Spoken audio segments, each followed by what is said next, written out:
पंचामृत में आप सभी का स्वागत है। जब कभी हमारी ज़िंदगी में समस्याएं या मुश्किलें आती हैं तो हम ज़्यादातर लोग सोचते हैं कि ऐसा मेरे साथ ही क्यों हो रहा है। यही सोच धीरे धीरे हमारे अंदर घोर निराशा पैदा करने लगती हैं और ज़िंदगी को एक बोझ बना सकती है। ऐसे में ज़रूरत है कि हम खुद पर भरोसा रखें और अपनी पूरी ताकत से उससे मुकाबला करें, और ऐसा तब तक करते रहें जब तक हम उन पर विजय न हासिल कर लें। आप सोचेंगे कि यह असंभव है, लेकिन विश्वास मानिए, ज़िंदगी में कुछ भी असंभव नहीं है। अगर विश्वास न हो तो ये कहानी सुनिए। 4 दिसंबर 1982 में ऑस्ट्रेलिया के एक गांव में एक बच्चे का जन्म हुआ जिसका नाम निक वुयिजिकिक था। निक अन्य बच्चों की तरह स्वस्थ थे, लेकिन उनमें एक ही कमी थी।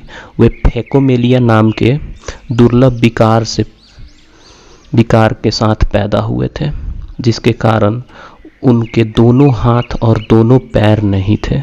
डॉक्टर हैरान थे कि निक के साथ हाथ और पैर क्यों नहीं है। निक के माता पिता यह चिंता से ग्रसित होने लगे थे कि निक का जीवन कैसा होगा।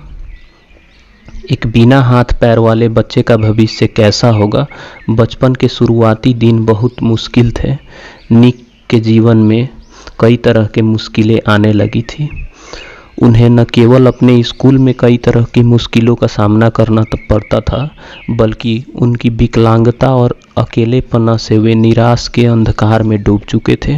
वे हमेशा यही सोचते थे और ईश्वर से हमेशा प्रार्थना करते थे कि काश उनके हाथ पांव मिल जाते। वे अपनी विकलांगता से इतने निराश थे कि 10 वर्ष की उम्र में उन्होंने आत्महत्या करने की कोशिश की, लेकिन फिर उनकी मां के द्वारा दिए गए एक लेख को पढ़कर उनका जीवन के प्रति नज़रिया पूरी तरह से परिवर्तन हो गया। यह लेख एक समाचार पत्र में प्रकाशित हुआ था, जो एक विकलांग व्यक्ति की अपनी विकलांगता से जंग और उस पर विजय की कहानी थी।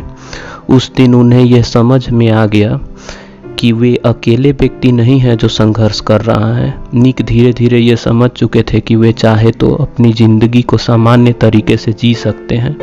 निक ने धीरे धीरे पैर की जगह पर निकली हुई अंगुलियों और कुछ उपकरणों के मदद से लिखना और कंप्यूटर टाइप करना सीख लिया। 17 वर्ष की उम्र में अपने प्रार्थना समूह में व्याख्यान देना शुरू किया। 21 वर्ष की उम्र में निक ने अकाउंटिंग और फाइनेंस में ग्रेजुएशन कर ली और एक प्रेरक वक्ता के रूप में अपना कैरियर शुरू किया।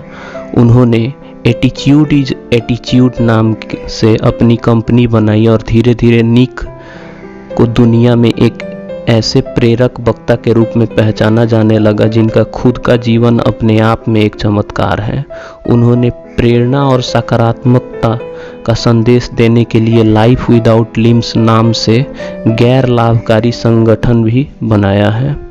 33 वर्षीय निक आज न सिर्फ एक सफल प्रेरक वक्ता हैं, बल्कि वे वह सब करते हैं जो एक सामान्य व्यक्ति करता है। जन्म से ही हाथ पैर न होने के बावजूद वे गोल्फ व फुटबॉल खेलते हैं, तैरते हैं, स्काई डाइविंग और सर्फिंग भी करते हैं। यह अपने आप में एक उल्लेखनीय उपलब्धि है, लेकिन इससे भी ज़्यादा प्रभावित करने वाली बात है उनकी जीवन के प्रति खुशी और शांति से सम्मोहक भावना। आज वे दुनिया के ज़िंदगी जीने का तरीका सिखा रहे हैं। जहां हम छोटी छोटी बातों से परेशान और हताश हो जाते हैं, वहीं निक जैसे लोग पर हर पल यह साबित करते रहते हैं कि असंभव कुछ भी नहीं है। प्रयास करने पर सब कुछ आसान हो जाता है। जिंदगी द्वारा दी गई हर चीज़ को खुले मन से स्वीकार करनी चाहिए, मुश्किलों ही क्यों ना आ जाए। मुश्किलें ही वे सीढ़ी हैं जिन पर चढ़कर ही हमें ज़िंदगी की कामयाबी और खुशी मिलेगी।